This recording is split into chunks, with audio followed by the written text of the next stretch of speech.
guys, welcome back to my channel. Today I'm going to show you how you can really easily clean your microfiber sofa. If you like this video, don't forget to give it a thumbs up, hit that subscribe button if you are new, and let's get started. All you need is Windex and a good old microfiber cloth.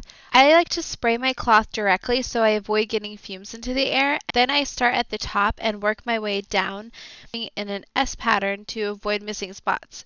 Open eye, feel the waves cut through me, hypnotized. If you have a stubborn stain, you can spray the stain directly and wait a few seconds and then use your microfiber cloth to get the spot out.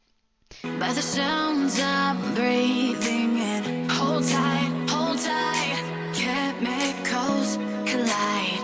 Hold tight, hold tight, hold tight.